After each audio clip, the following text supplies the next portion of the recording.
दोस्तों आज हम बात करेंगे इंटीग्रेशन बाय पार्ट्स की। इंटीग्रेशन बाय पार्ट्स में दो फंक्शंस होते हैं। दोनों फंक्शन में फर्स्ट किसको लें, सेकंड किसको लें, ये हमें तय करने के लिए कोई पैमाना होना जरूरी होगा। और ये कि अगर दो फंक्शन का प्रोडक्ट है तो उसका इंटीग्रेशन लेने के लिए हमारे सामने जो वे आउट अवेलेबल है वो ये कि मान लेते हैं हम u एंड v दो फंक्शन है किसी एक ही वेरिएबल का, x का ही x वेरिएबल अगर लेट कर ले तो यहाँ dx लिखेंगे, वेरिएबल y होगा। अगर ये u और v दो फंक्शंस y के वेरिएबल के फंक्शंस हैं तो dy लेंगे। लेकिन यहाँ पर हम मान लेते हैं कि u और v x के फंक्शन है, इसको फर्स्ट फंक्शन इसको सेकंड फंक्शन मान ले तो ये तो तय है, ये तो फॉर्मूला अवेलेबल है, ये वे आउट, ये तरीका हमें मालूम है कि हम लिखते हैं कि फर्स्ट फंक्शन मतलब u into integration of second function मतलब यहाँ पर v dv लिखेंगे और फिर माइनस हम लिखते हैं माइनस इंटीग्रेशन ऑफ और जो इसके अंदर आए कौन आए डिफरेंशिएशन ऑफ द फर्स्ट मतलब du upon dx into integration of the second मतलब v dv और ये जो आ जाएगा यहाँ पर इसका इंटीग्रेशन। इसी पहलू से हम दो फंक्शनों के प्रोडक्ट का इंटीग्रेशन करते हैं। ये फॉर्मूला हमें अवेलेबल है दो फंक्शंस के प्रोडक्ट का इंटीग्रल वैल्यू लेने का।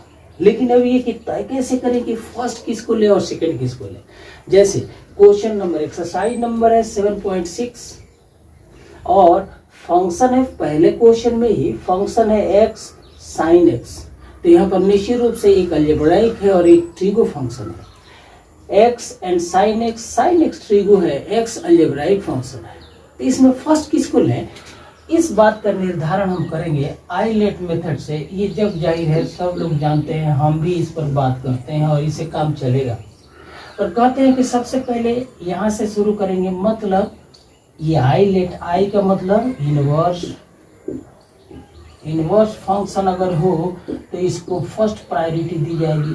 एल से मतलब लोगरिथम, ए से मतलब अलजेब्राइक, टी से मतलब ट्रिगोनोमेट्रिकल फंक्शन और ई से मतलब एक्सपोनेंशियल।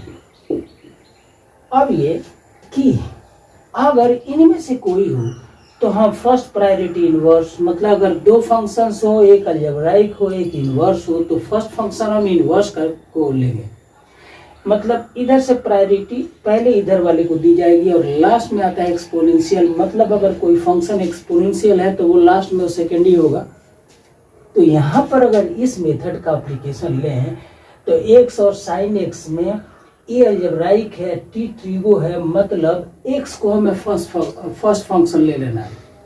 तो अगर हम इस फॉर्मूले पे यूज करें तो इस फंक्शन का इंटीग्रल वैल्यू निकालने के लिए निश्चित रूप से इसको लिखेंगे हम x मतलब first function into integration of sine second function मतलब साइन x का इंटीग्रेशन, तो यहाँ dx लेंगे फिर माइनस करके और ऐसे इंटीग्रल वैल्यू ले लेंगे और घेर देते हैं डिफरेंशिएशन ऑफ द फर्स्ट मतलब x का differential value with respect to जो फंक्शन है उसी के रेस्पेक्ट में into integration of second function sine है तो साइन x का इंटीग्रल वैल्यू ले करके और dx कर दिया और फिर घेर दिया और अब dx मतलब जो यहाँ आएगा उसका इंटीग्रेशन।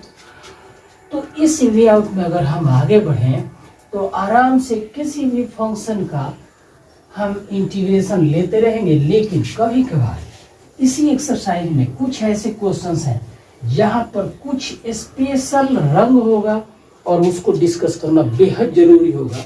तो हम एक एक करके आगे बढ़ते हैं और धीरे धीरे देखेंगे कि कहां पर कौन से स्पेशल वे आउट लें, इसकी बात हम करते रहेंगे। लेकिन आपसे अनुरोध है कि इन सारी बातों को करने से पहले सबसे पहले आइए आपसे रिक्वेस्ट कि चैनल को प्लीज सब्सक्राइब कर लें। फिर हम आगे बढ़ते हैं और जो जो जरूरी है आगे बढ़ते हैं और आपसे डिस्कशन करते चलते हैं। तो चलिए, आपने जरूर सब्सक्राइब कर लिया होगा। इसको हम अप्लाई करते हैं। अब ये एक्स फंक्शन आ गया, एक्स ले लिया और साइन एक्स का इंटीग्रल वैल्यू होता है cos x, तो cos x लिख लिया। साइन एक्स का integral value minus cos x होगा, तो यहाँ माइनस साइन दे दिया और ये माइनस है और फिर ये dx अपॉन dx, तो ये 1 हो गया और साइन का इंटीग्रेशन माइनस cos x, तो minus minus plus cos x यहाँ आ जाएगा। इस तरह से हम लिख लेंगे कि अब इंटीग्रेशन लेना है cos x का बराबर minus x cos x, and cos का इंटीग्रेशन साइन होता है, तो ये साइन x लिख लिया और प्लस इंटीग्रेशन कांस्टेंट c। इस तरह अगर हम दो फंक्शंस का प्रोडक्ट लिए हैं तो आराम से x साइन x dx का वैल्यू निकाला जो आ गया minus x cos x and plus sine c x and c the integration constant. आगे हम इसी लॉ में आगे बढ़ते हैं। अब हम ले लेते हैं एक अलजेब्राइक और एक एक्सपोनेंशियल, और ये क्वेश्चन नंबर 3 है। गाइस दोस्तों, क्वेश्चन नंबर 3 में दो फंक्शंस हैं, एक अलजेब्राइक और दूसरा एक्सपोनेंशियल, और आइलेट मेथड अगर यूज करते हैं हम तो निश्चित रूप से अलजेब्राइक फर्स्ट फंक्शन होगा, तो फर्स्ट फंक्शन मतलब x square into integration of second function मतलब एक्सपोनेंशियल एक्स, तो ना माइनस और इंटीग्रेशन ऑफ ऑल ब्रैकेट के अंदर जो आएगा, तो फर्स्ट फंक्शन का मतलब एक्स स्क्वायर का differentiation with respect to x into integration of exponential x, और ये dx और ऐसे करके यहाँ भी dx। तो आइए वैल्यू ले लें, एक्स स्क्वायर और एक्सपोनेंशियल एक्स का इंटीग्रल वैल्यू एक्सपोनेंशियल एक्स और यहाँ एक्स स्क्वायर, फिर माइनस इंटीग्रेशन और एक्स स्क्वायर का डिफरेंशिएशन 2x हो गया, और यहाँ पर एक्सपोनेंशियल एक्स का इंटीग्रल वैल्यू एक्सपोनेंशियल एक्स और फिर ये dx ऐसे। अब फर्स्ट पार्ट तो हमारा complete, x square exponential x minus 2 को बाहर कर लेते हैं। अब हमें इंटीग्रेट करना है एक्स एक्सपोनेंशियल एक्स dx का, तो ये जो सेकंड पार्ट आ गया इसमें भी दो फंक्शंस हैं, एक है एक्स और दूसरा है एक्सपोनेंशियल एक्स। तो निश्चित रूप से एक्सपोनेंशियल एक्स को फर्स्ट फंक्शन लेंगे और अलजेब्राइक फंक्शन एक्स को फर्स्ट फंक्शन और एक्सपोनेंशियल को सेकंड फंक्शन।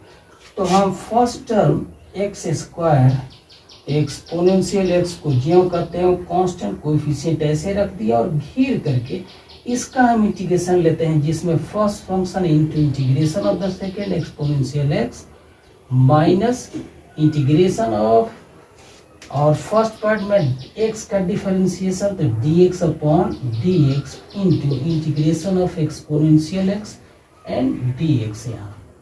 तो अब आइए ये हो जाएगा first part x square exponential x minus 2 तो है ही, और यहाँ आ गया x exponential x and minus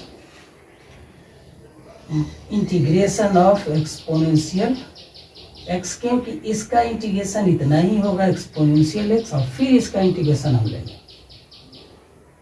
तो ये relation x square exponential x minus 2 को अभी बाहर रखते हैं, और ये फर्स्ट टर्म हो गया एक्स एक्सपोनेंशियल x और माइनस एक्सपोनेंशियल x का integral value exponential x plus integration constant c लिख लेते हैं।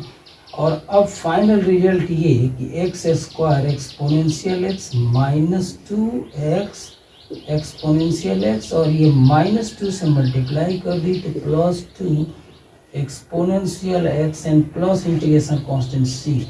तो यहाँ दिए हुए फंक्शन का इंटीग्रल वैल्यू इतना